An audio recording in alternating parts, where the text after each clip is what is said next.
17 complaint आई हैं और 6 तो उसमें रिजॉल्व हो गई हैं। 11 नेक्स्ट मीटिंग के लिए पेंडिंग रखी है। उनमें कोई इन्फॉर्मेशन मांगी गई है और ज़्यादा। 2 आदमियों को सस्पेंड करा, एक पुलिस का और एक बिजली बोर्ड। क्या वजह क्या है सर सस्पेंड पुलिस? वो आपके सामने हो गया, अब सारा डिटेल। सर ऐसा क्यों है कि अनिल विज जी सरकारी अधिकारियों से संतुष्ट क्यों नहीं हो पाते? नहीं, मुझे कोई नाराज़गी नहीं है किसी अधिकारी से। मैं तो देखो इंसाफ करता हूँ। अब जिसने गलत काम करा है उसके खिलाफ कार्रवाई तो होगी। अब और भी केस है, लेकिन अभी उसकी हमने कमेटी बनाई है। जैसे 31 पेड़ काटने का आरोप लगाया गया, लेकिन ये इनकार कर रहे हैं, तो कमेटी बनाई है, जाके देखेगी कि अगर 31 पेड़ बिना परमिशन के काटे गए हैं तो पेड़ काटने की सज़ा तो लाइफ इम्प्रिजनमेंट है। तो केस तो दर्ज करूँगा, छोड़ूंगा तो नहीं। साहब, आप कैबिनेट मंत्री हरियाणा सरकार में, पीछे बाढ़ और बारिश से या किसानों को बहुत नुकसान हुआ था, अभी तक मुआवजा नहीं आया, क्या स्टेटस है, कब तक आएगा? नहीं, वो जिन्होंने भर दिया है पोर्टल के ऊपर तो उनका दे रहे हैं सबका। किसी का आगे पीछे हो सकता है, लेकिन दे रहे हैं सबको। अब पता करेंगे भी कहीं किसी का रहता है तो उसको देखेंगे। मैं एकदम तो नहीं बताया जा सकता, और सब कुछ ऑनलाइन है। मंत्री जी, असम में विधानसभा में बिल पास किया गया है जिसमें एक से ज़्यादा शादी करने पर जेल का जो है डालने का प्रावधान है और सरकारी नौकरी उसको नहीं मिलेगी, और इसके साथ ही निकाय चुनाव नहीं लड़ पाएगा। किस तरह देखते हैं आप? नहीं, अच्छा बिल पास किया। हमारे देश की परंपरा यही है, हमारे देश की सभ्यता यही है। हमारे देश में इसी परंपरा को माना जाता है, तो उन्होंने उसके मुताबिक ही पास किए। कांग्रेस वोट चोर गद्दी छोड़ प्रदर्शन कर रही है पूरे हरियाणा में, आप कैसे देखते हैं? आप मुझे बताएं, राहुल गांधी जी ने इतने ड्रामे करे हैं, इतनी वोटर लिस्टें दिखाई हैं, पर वो वोट बनाई किसने? उन्होंने एक का नहीं बताया। वो वोट डली किसको? उन्होंने एक का नहीं बताया। लाभ नुकसान तो तभी होगा जब ये पता लग जाएगा कि वोट किसको डली है। और फिर चुनाव आयोग ने अधिकृत किया हुआ है कि हर कैंडिडेट का पोलिंग एजेंट वहां पर बैठेगा। इन्होंने किस पोलिंग एजेंट के खिलाफ कार्रवाई करी? अगर गलत वोट पड़ रही है तो इनके पोलिंग एजेंट क्या कर रहे हैं?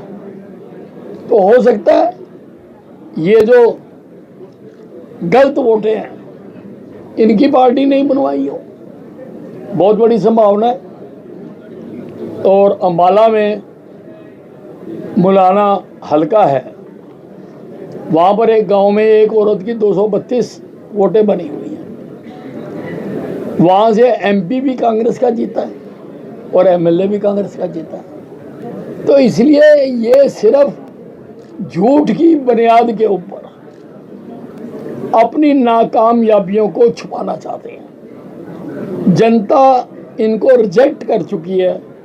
अभी बिहार के चुनाव में भी आपने देख लिया, राहुल गांधी जी ने उल्टा सीधा होके जितना जोर लगा सकते थे लगाया, लेकिन जनता ने इनको रिजेक्ट कर दिया। जनता अब काम करने वाली पार्टी को मानती है, काम करने वाले नेताओं को मानती है। वो भारतीय जनता पार्टी है और नरेंद्र मोदी है। सर, खेल के बाद भी एक डाउटफुल नज़र आ रहा है, क्योंकि पीछे से एक खिलाड़ी की मौत हो जाती है। जो इक्विपमेंट थे वहाँ पर वो जर्जर हालात हैं। हालांकि आप फील्ड में जाते हैं, किसी की बात पर भरोसा नहीं करते। सिरसा के भी स्टेडियम्स हैं, उनके भी हालात जर्जर हैं। सिरसा में स्टोट ऑफ ग्राउंड भी है। देखिए, ये जो 2 डेथ हुई हैं और इक्विपमेंट के कारण, उसका बहुत दुख है और उसकी जांच कराई जाएगी। जो भी दोषी होगा कार्रवाई करेंगे। मंत्री जी, कल भगवत मान ने कहा है कि अगर खेल के मैदानों से खिलाड़ियों की लाश आएगी तो कैसे चलेगा? हरियाणा की खेल नीति ठीक नहीं है।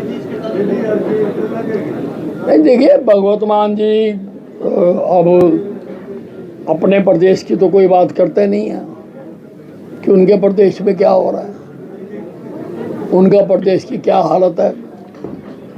वो जो पंजाब एक समय में देश का सबसे उन्नत राज्य जाना जाता था, आज वो सबसे ज़्यादा कर्जे के बोझ में दबा हुआ है।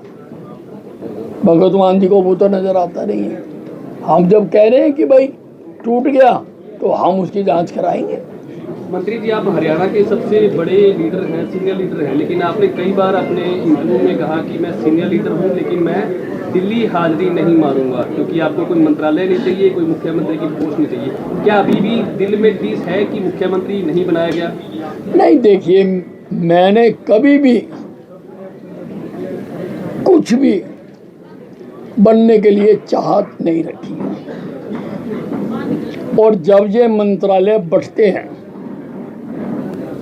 और दिल्ली में ही बढ़ते हैं,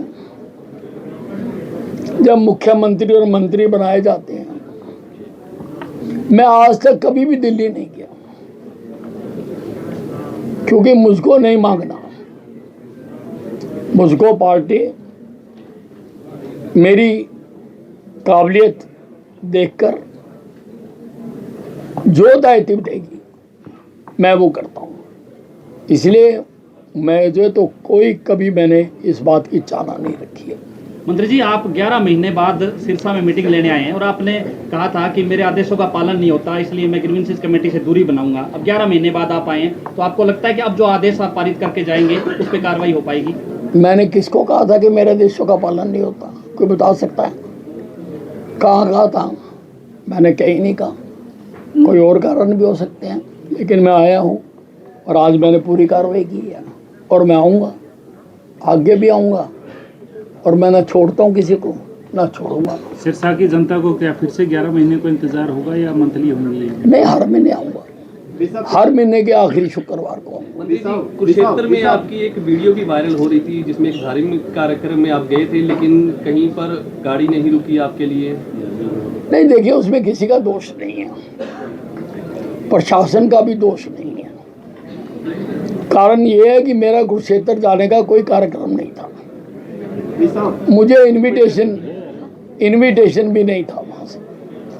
मैं तो अंबाला एयरपोर्ट पर राजनाथ सिंह जी को रिसीव करने के लिए गया, और जब वो हेलीकॉप्टर में बैठ गए तो उन्होंने मुझे भी आवाज़ मार ली भी सब आप भी आ जाओ। मैं उनके साथ चला गया, उनके हेलीकॉप्टर में मैं गया, वहाँ उनको जो कार लेने आई हुई थी मैं उस कार में गया। उसके बाद हम ब्रह्म सरोवर चले गए। मुझे कार्यकर्ताओं ने घेर लिया, इतनी देर में जो मेरी कुर्सी थी उसके ऊपर कोई और जाके बैठ गया। बस इतनी सी बात है। बड़ा दिल दिखाया अनिल वीर साहब ने। नहीं, किसी का कोई दोष ही नहीं है, किसी का दोष नहीं है।